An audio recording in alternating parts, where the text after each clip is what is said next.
Hello, everyone. How are you doing? My name is Tom Harrop. I'm the founder of TJ Tutors, and today we're going to be working on another lesson, working on sentence structuring. Okay, so how to vary your sentences to make them interesting, make them exciting. This is great for 11 plus creative writing. This is also good for GCSE English language and any really kind of creative writing that you want to be kind of getting working on to improve your skill set.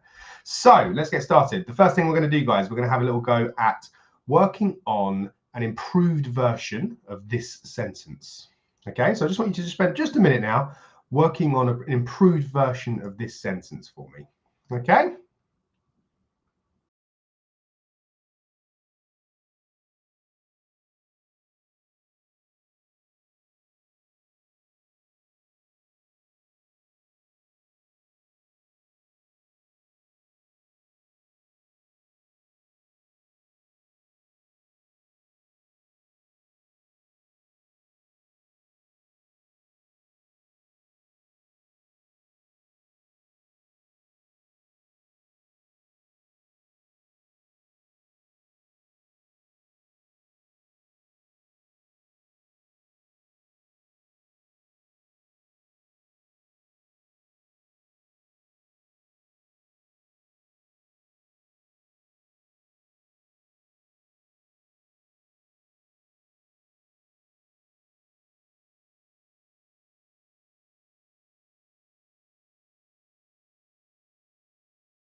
Okay, let's see what everyone has got. Hopefully you've got something where you are mixing up the sentences, you're adding techniques, you're changing word types, even adding some extra details. So this is an example that I've got here. So the fierce snarling dog sank its sharp teeth into the helpless child's arm, a piercing scream shattering the silence. So here we've got adjectives, we've got the use of sensory language here. We've got an additional phrase at the end there. There's lots of different things that you can do to improve that and make that just a bit more interesting. Okay, so what we need to be thinking about is how we kind of start to construct our sentences. So a common way to start a sentence is by beginning this with the subject, so the person, the place, or the thing the sentence is about, followed by the action. So for example, you can start with the. I see so many pieces of writing that just have sentences that start with the all the time, you know, or you start with a name or you start with a pronoun, okay, and then you add the verb. So for example, in our previous example, we had the dog bit the child. Now, this structure gets very, very repetitive, okay, so just have a little look at this very short story that I've written here, okay. So the dog bit the child. Tom watched the dog. He began to run. He was trapped. The dog bit him. It hurt. Now, how could we say this differently? See if you can have a go now, just for a few minutes, having a go at trying to mix things up a little bit before we go into kind of some of the things we're going to work on today. How could you make that more interesting? I'll give you a few minutes to try and write down a few examples, okay?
Okay, cool. Hopefully we've got a few varied, interesting sentences there. I'm going to show you some ways that we can make our writing a bit more interesting. But the first thing we've got to do here is you've got to create a simple sentence. Okay, so I just want you to start off writing down a simple sentence that has a subject and a verb. So the man ran, the woman jumped. Yeah, the dog bit the child, for example. Have a go at just writing down a simple sentence for me very quickly.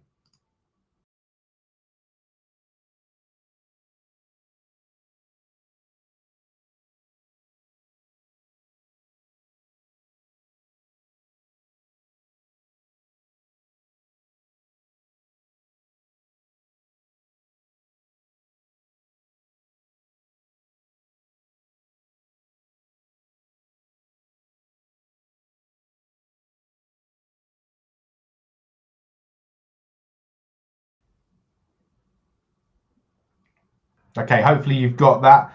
Now, what we're going to do is we're going to start to work on the following. We're going to start with an adverb before the verb. Now, for my example here, I could say the dog violently bit the child. So just spend a minute now for me working on trying to create a sentence where you've got your original sentence here and you're now going to add an adverb before that verb.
Okay, hopefully we've got some interesting adverbs there. Now, the next sentence you can start with is using a different adverb. Put the adverb at the beginning of the sentence, so creating an adverb starter. Okay, now obviously with this, you need to make sure that you're getting that comma after the adverb because you've got to separate that fronted adverbial from the main clause. Okay, so just spend a moment trying to have a go at another sentence now with a different adverb where you put the adverb at the beginning as a starter.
Okay, let's see what we've got there then. Now, the next thing we've got is changing the verb, okay? So in my example here, I've changed the verb to the dog mauled the child, okay? So have a little look at your sentence. Try and think of a way that you can change that verb to make it more interesting, create more imagery, excuse me, make it more exciting for the reader.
Okay, cool.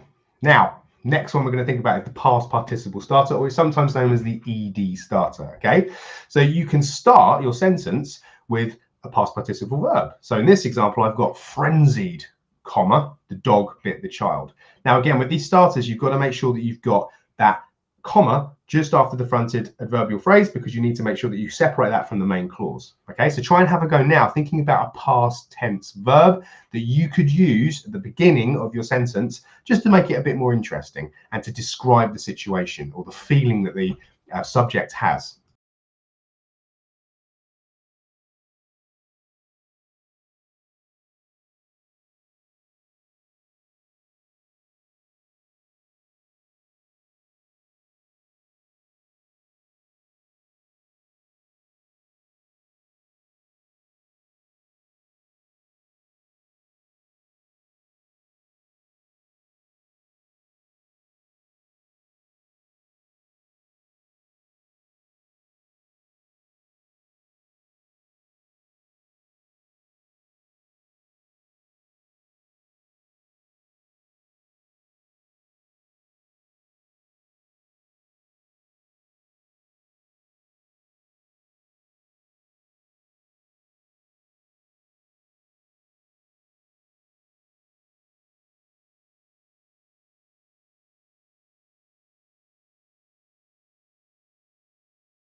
Okay, cool. Hopefully we've got some interesting ideas there.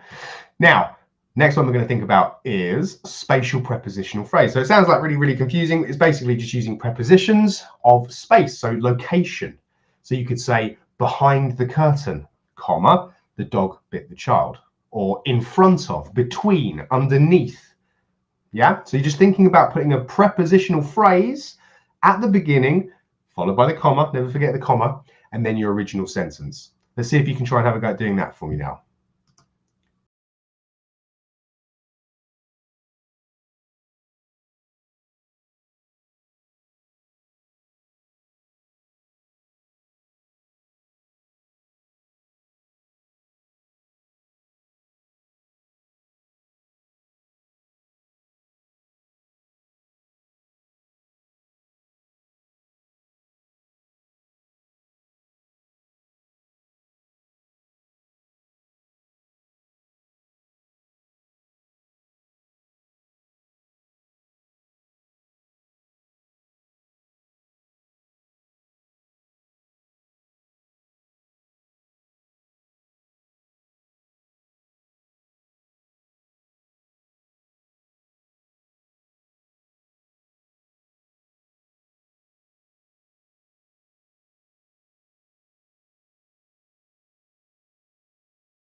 Okay, excellent. Now, the next one we're going to look at is subordinate clause starters. Okay, now you've often probably been told in school you can't start a sentence with because. You can, but it's got to be part of a complex sentence with the subordinate clause at the beginning, followed by the main clause.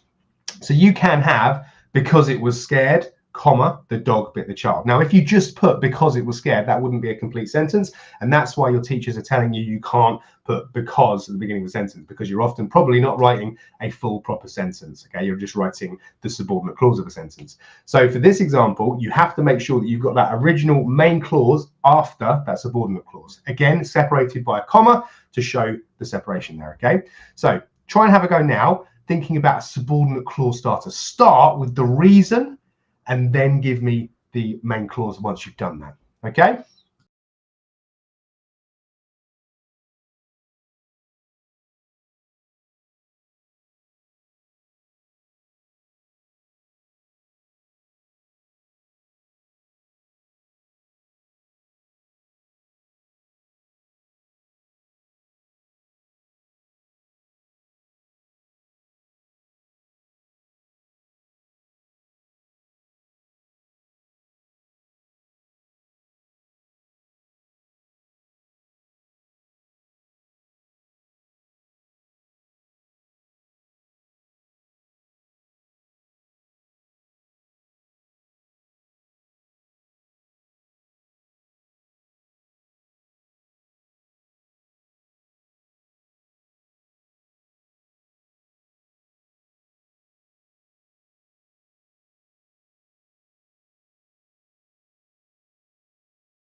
Excellent. Right, now our next technique is a temporal prepositional phrase, so time.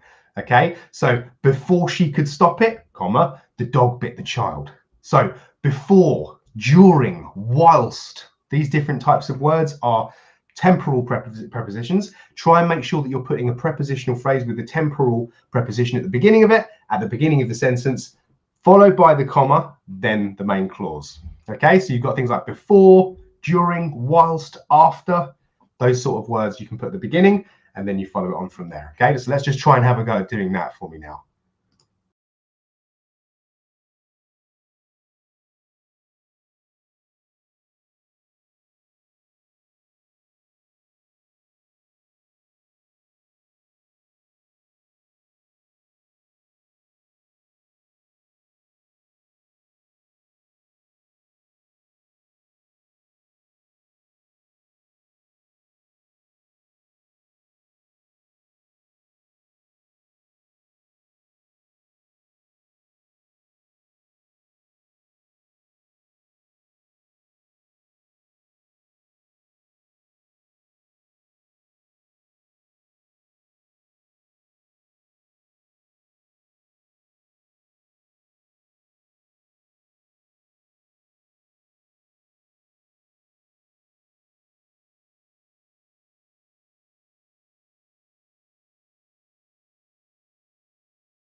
Okay, excellent.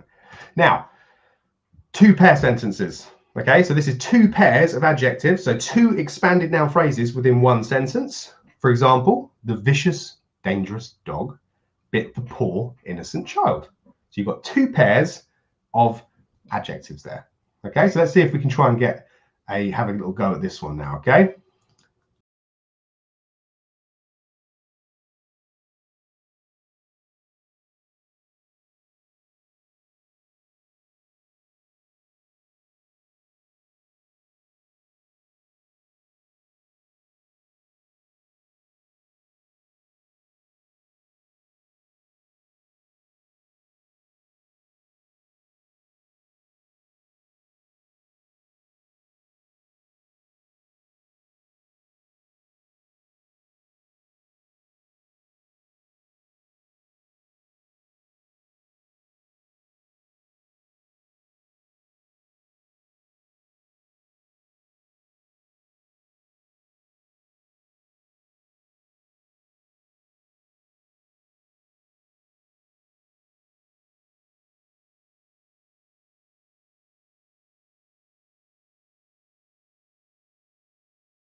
Excellent. Right, now the next one we're going to work on is the boys sentence. So this stands for those coordinating conjunctions, but, or, yet, so. This will just expand your sentence and give you just a bit more depth to the sentence. Okay, so the dog bit the child, but did not injure her.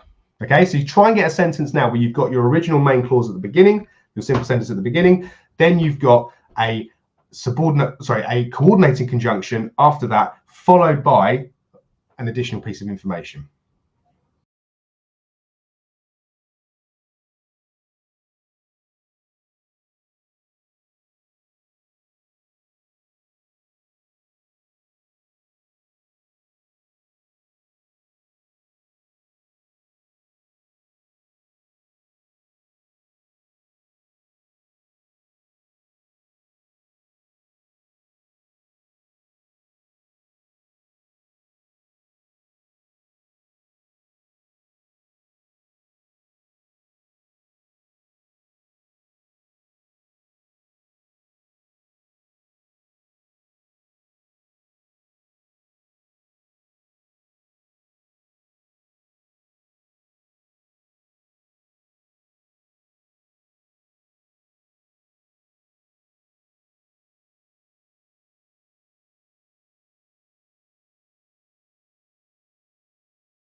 Okay, so the next one we're going to look at is the 3D ED sentence.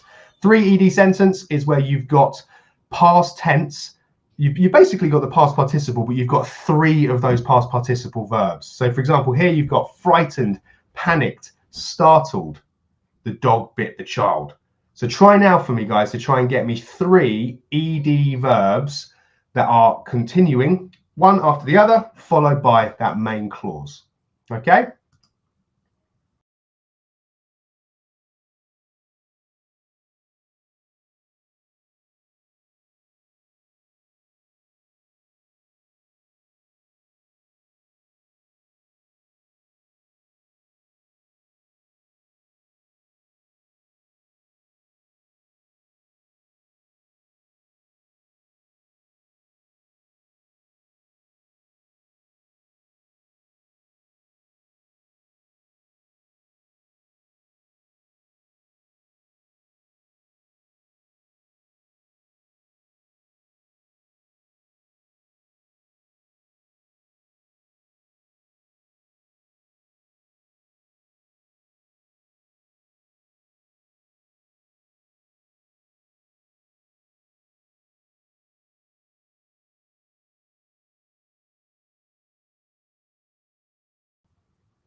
Okay, right. Now, the next one we're looking at and the final one we're going to look at is a simile opener. Okay, so you're familiar with similes, hopefully at this point. You can start your sentence with like. Okay, so for example, here we've got like a demonic beast, the dog bit the child.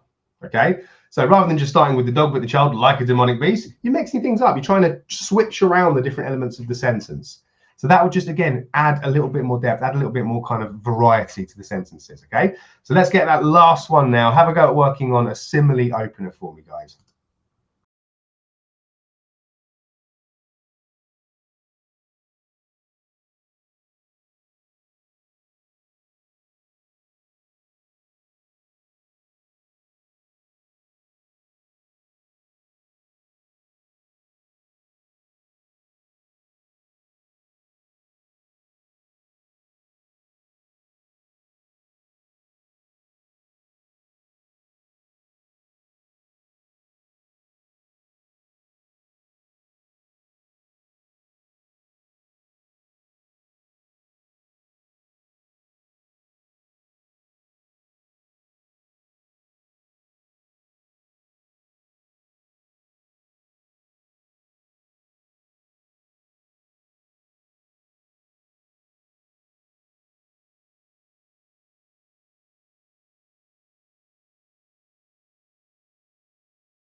Okay, cool. Right, so you've got here lots of different types of these sentences that you can start to work with. There's your examples again. You've also got here a little bit of a grid that you can start to kind of follow and go through. So you can pause the video at this point. You can write this down, copy this down if you want to. Go through, practice working on all these different types of sentences just to make it as interesting as you can. It's really important that you are trying to create as many versions of that sentence as you can. Try and always keep the original sentence each time to show the rule change. You don't want to be kind of throwing in all these different things every single time because it can get too complex, okay? So there's different ways you can do that there. Hopefully that's been useful, guys, and you've got something from the session today. Go back through the video, try and keep practicing working with these different types of sentences, and hopefully you're going to be well on your way to varying your sentence structures. Thanks so much for joining, guys. I've been Tom Harrop, founder of Teen Day Tutors. Hopefully you found that enjoyable and informative.